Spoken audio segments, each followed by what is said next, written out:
What's up guys? So today we're going to be working on my CT200 and it's hit about 130,000 miles. So I think it's time to do some updates.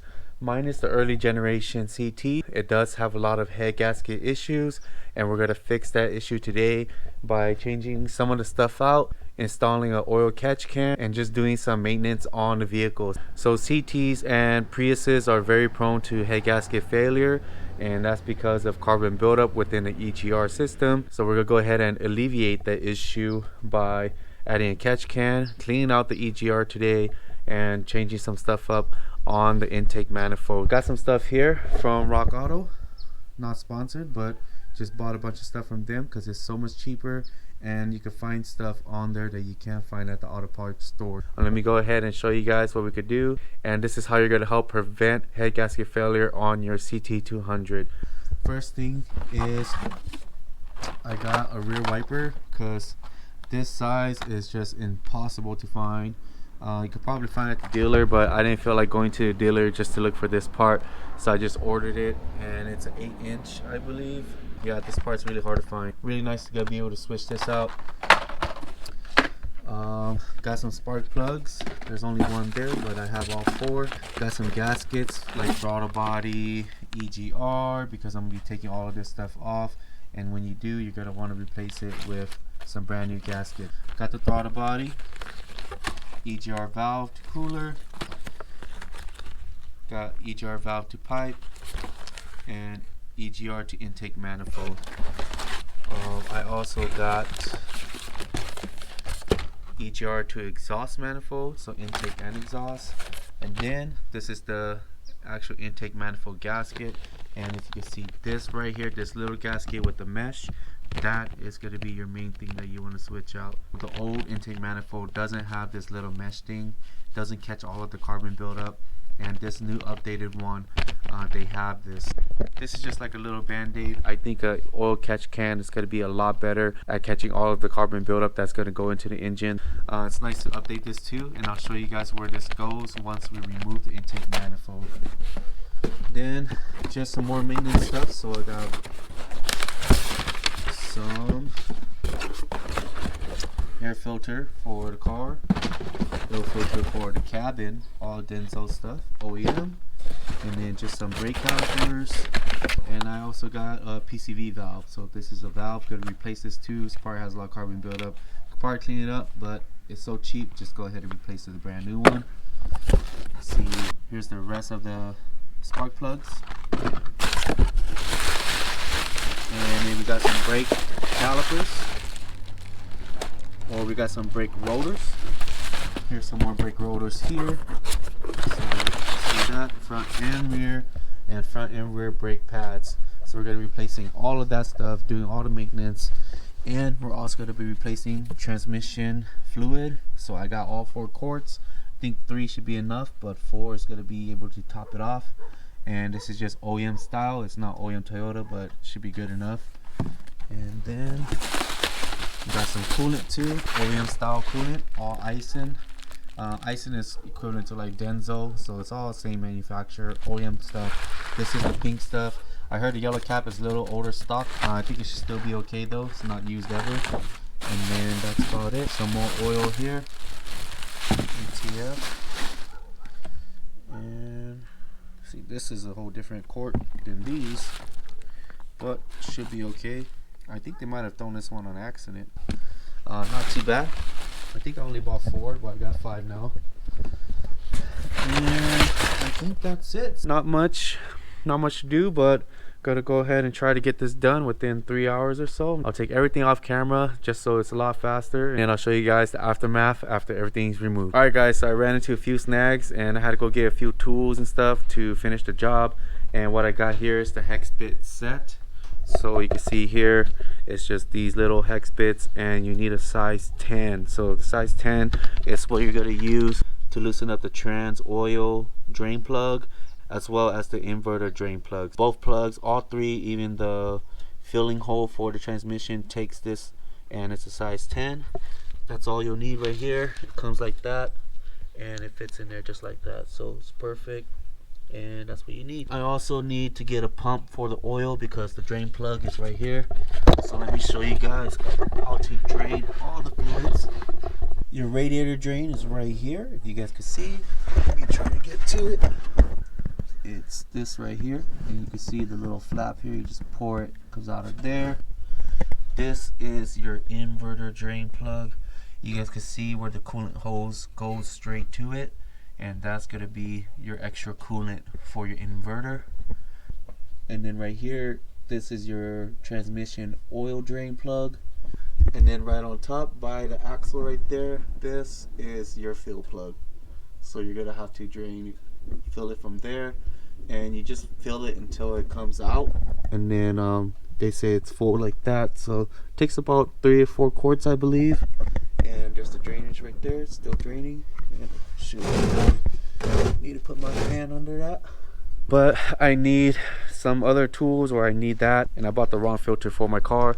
So this is the filter for the CT. It's YZZ A6, and I bought a YZZ A1, which is way too big. Lost the receipts, pretty much stuck with that filter.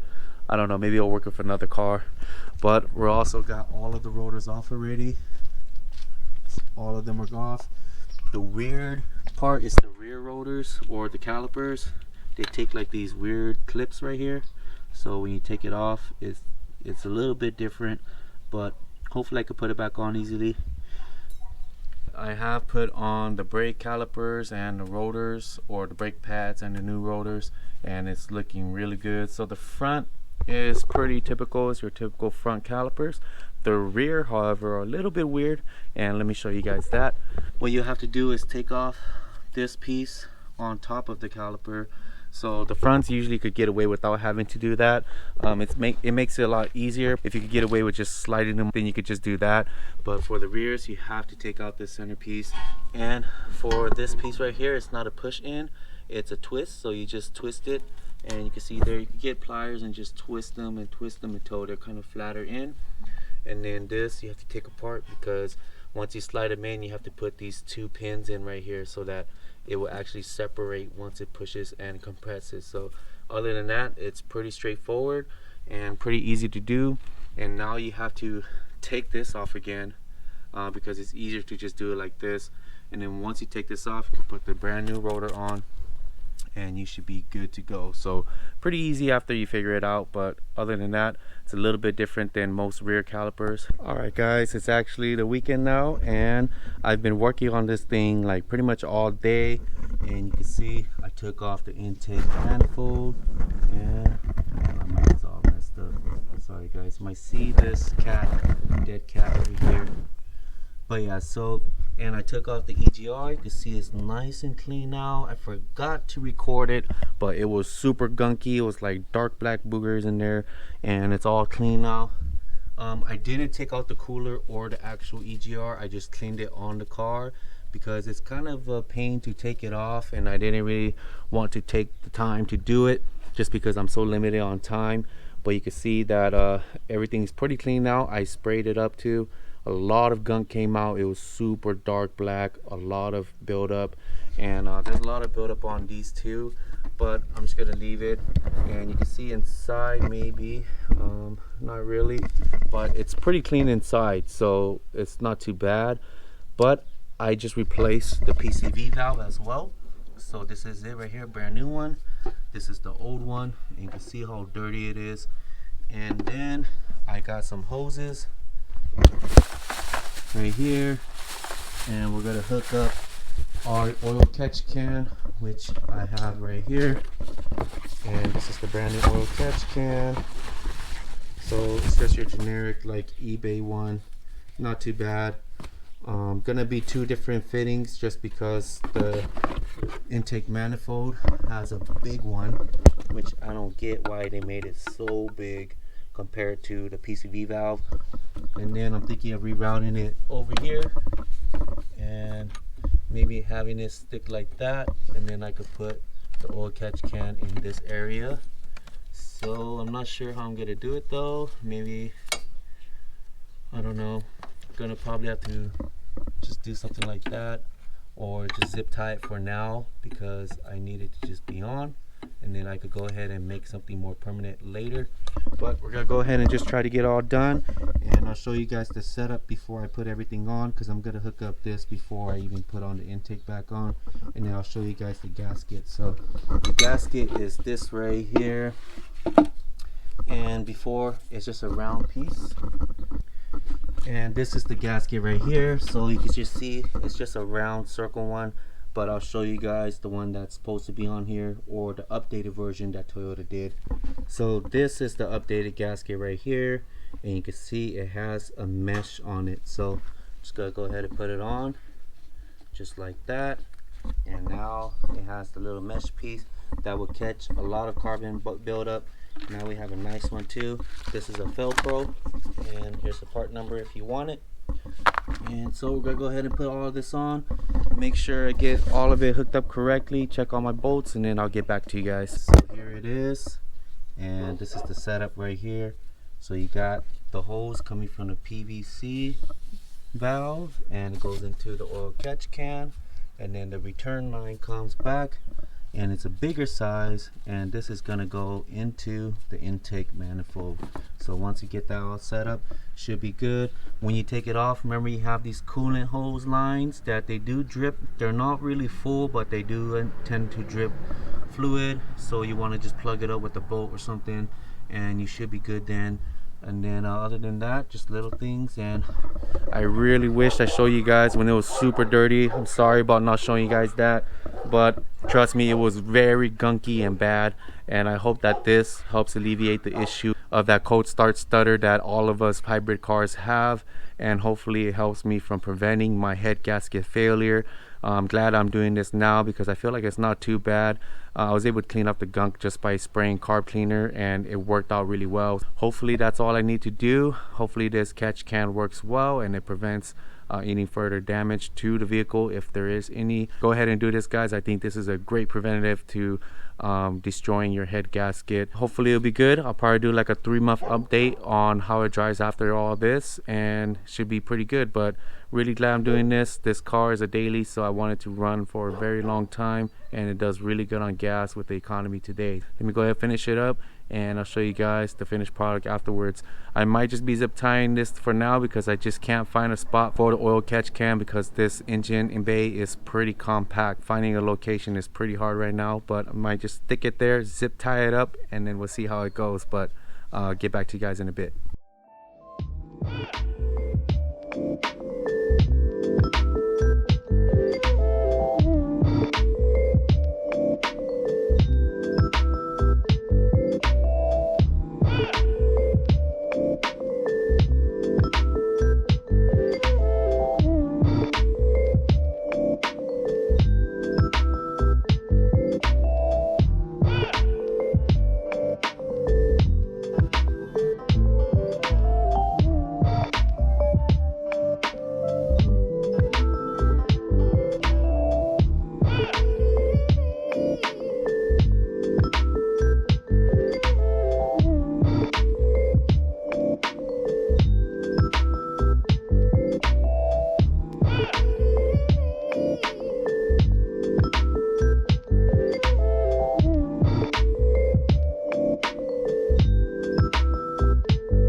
Alright, I am finally done. I think I got everything.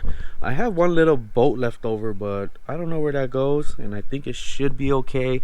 But you guys can see the oil catch can is right here, and I just zip tied it there. I'll figure out a bracket later, but the tubing goes down under, and there's actually enough room for the wiring or the tubing to go around there, and everything seems to be okay. I think everything is hooked up. I'm gonna go ahead and turn it on right now and see if we have any issues or anything leaking that I could fix afterwards. I probably should have left some of this out, but it's okay. We'll go ahead and turn it on and see if it's good. So let me go ahead and turn it on.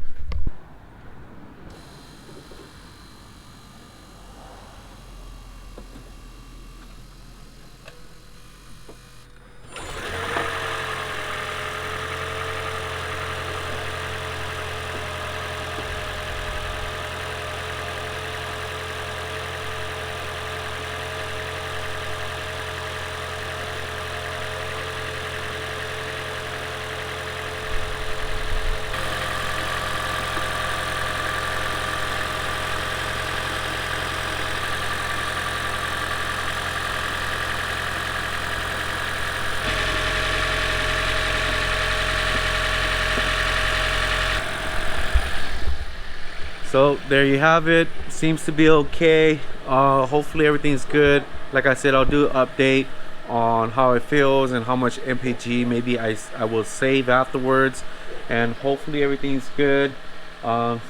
This engine does make some weird noises sometimes, but I hope it's nothing big. But overall, it's a really great car. I would still keep this car regardless of all the little issues it has, because it's little manageable. It's more manageable than most cars, but hopefully it's good. And this is what you could do too: put an oil catch can on, keep that EGR clean and clog free from carbon buildup, and you guys shouldn't have any head gasket issues. So I'm at 130,000 miles now.